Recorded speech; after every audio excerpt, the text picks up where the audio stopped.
At 6, first the highlights. Lagos State government commences removal of over 100 shanties on the Adeniji Bridge tomorrow. Federal Airports Authority of Nigeria, Nigeria Security Advisor, to reduce numbers of military personnel checks at airports. On the 14, Panamanians head to polls to choose next presidents, lawmakers, others. And in sports, Nigeria Table Tennis Federation releases names of players for African Cup Olympics qualifiers in Kigali. And now the details. I am Akan Usen.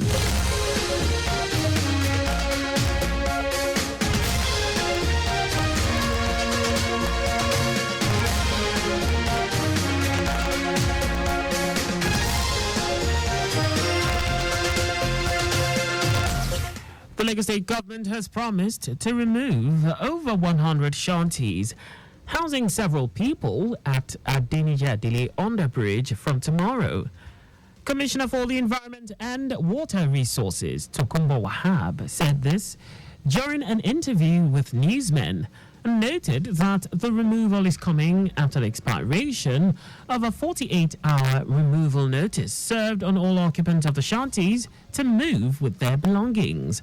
Wahab emphasized that the exercise is part of the commitment of the present administration to reclaim all ungoverned spaces that dot the state's landscape.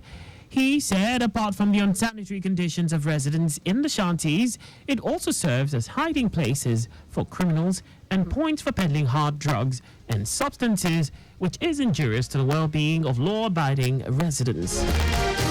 Lagos State government has engendered and incorporated resilience in the projects and activities of grassroots governance through the heads of planning, budget, research and statistics departments in the 57 local government areas and local council development areas.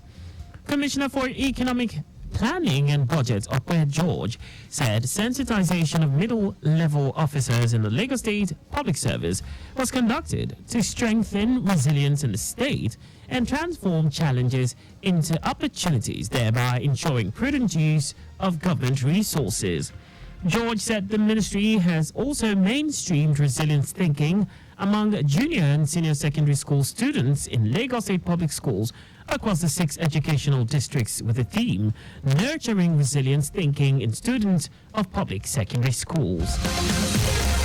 The Federal Competition and Consumer Protection Commission says it will begin the process of blocking loan apps that harass their customers. Many Nigerians have complained about the harassment they are subjected to by these loan sharks. The Commission's acting chairman, Adamu Abdullahi, said the agency has begun to address the issue. It will be recalled that in March, the Nigeria Data Protection Commission said it was investigating over 400 cases of privacy breaches involving online loan apps. It noted that investigations have revealed that loan apps are overly intrusive. NDPC is also seeking a ban or restriction on mobile numbers found to have been used by lenders to breach the privacy of their customers. The National Examinations Council, NECO, has taken bold steps towards checking sharp malpractices in the recruitment process for examination supervisors and assistant supervisors for the Basic Education Certificate Examination, BECE, and the Senior School Certificate Examination, SSCE, internal and external.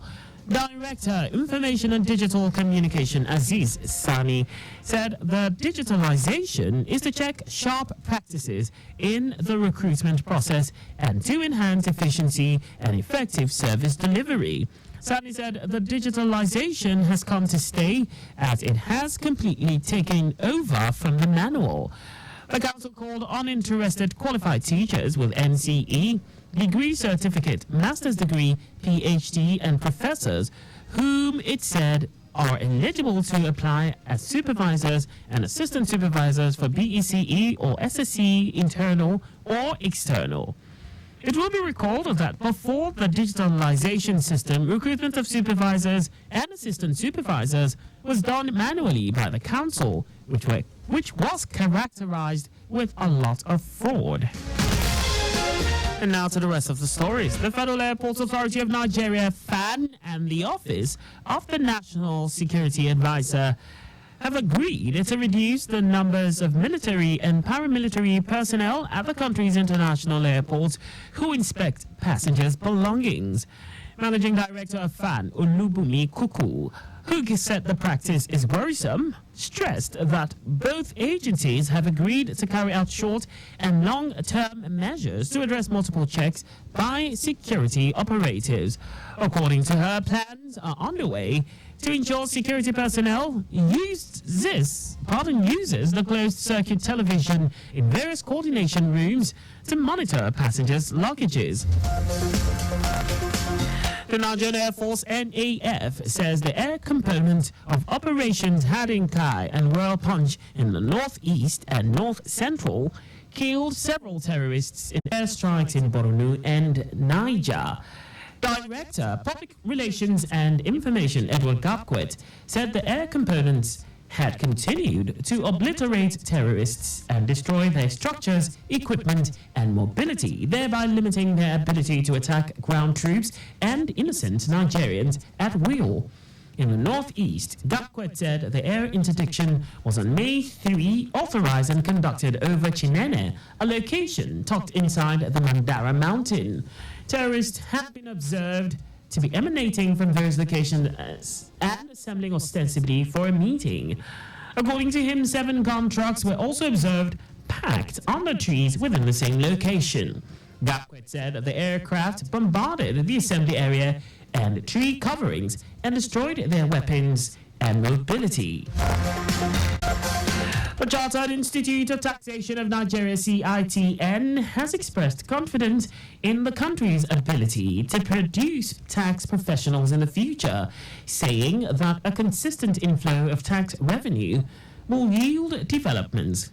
CITN President Samuel Agbelui stated this at the All Secondary Schools Tax in Benin, Edo State. Agbelui said the level of knowledge been displayed by the younger generation on taxation speaks profoundly of the caliber of tax professionals that will emerge in the future. He argued that taxation is the live wire of any nation, saying no clime can experience any meaningful development without an effective, efficient, and consistent inflow of tax revenue. Also speaking at the venue, the chairman of Student Affairs and Tertiary Institutions Relations Committee, Abiola Adimula, stressed the need to enlighten students to understand the role of tax in the development of an economy. And now to foreign news. Panamanians are heading to the polls for a general election to choose the nation's next president and vote for hundreds of lawmakers and officials. The popular former President Ricardo Martinelli, who was barred from running due to a money laundering conviction, is leading in opinion polls. Martinelli has dominated much of the race, campaigning for his former running mate from inside the Nicaraguan embassy, where he took refuge on February 8 after receiving political asylum. Also, a former minister, Jose Molino, who remained on the ticket after his running mate promised to help Martinelli if elected, and also promised a return to the vibrant economy seen under Martinelli. Panama's electoral rules do not require a runoff, making Sunday's result final. And now sports. The Nigeria Table Tennis Federation NTTF has named Quadri Aruno, Ofyong Edem, Olajide Omotayo, and Fatimo Bello as Nigeria's flag bearers at the 2024 ITTF African Cup and Olympics qualification tournament taking place in Kigali, Rwanda from May 12 to 18. According to the prospectus of the tournament, each country is expected to present 2 men and 2 women for the African Cup, while Egypt, as the defending champions in men and women, will present 3 players each. In the list of participants released by the Continental Table Tennis ruling body, African Table Tennis Federation Omar Assar of Egypt, as the men's singles defending champion, will be joined by her compatriot Anna Goda, who will also be defending her title in the women's singles. Aruna, as finalists at the 2022 edition held in Lagos, Nigeria, suffered an injury in the final to forfeit the match to Asa after coming back from the brink of defeat to level up. The Nigerian, who had dropped in the ITTF ranking to 19th place, is hoping to use the tournament to climb his way back to the top of the world rating and will again be facing a Herculean task against the Egyptian trio of Asa, Mohamed El Biali, and Yusuf Abdulaziz. And that's all for the news at 6. Just before we go, please do not drive beyond specified speed limits. You can follow us and like all our various social media platforms on X, Traffic Radio 961, Instagram, Lagos Traffic Radio 961. On YouTube, subscribe and watch us live on our channel, Traffic Radio 961. You can also visit our website on www.trafficradio961.ng. Did you know that the Sanwo-Olu administration trained 78 persons and placed 12 under the Talent Development Program, TDP, a student loan program aimed at training young persons in tech skills and placing them in employment? You can get more details on the Lagos State Government's website. To end the news, here are the highlights of the major stories. The Lagos State Government has promised to remove over 100 shanties housing several people at Adeniji Underbridge from tomorrow. The Federal Airports Authority of Nigeria, FAN, and the Office of the National Security Advisor have agreed to reduce the numbers of military and paramilitary personnel at the country's international airports who inspect passengers' belongings. We also told you that Panamanians are heading to the polls for a general election to choose the nation's next president and vote for hundreds of lawmakers and officials. And in sports, the Nigerian Table Tennis Federation, NTTF, has named Quadri Aruno, Ofyong Edem, Olajide Omotayo, and Fatima Bello as Nigeria's flag bearers at the 2024 ITTF African Cup and Olympics qualification tournament taking place in Kigali, Rwanda, from May 12 to 18. For contact with the newsroom, please send a message to info@trafficradio961.ng.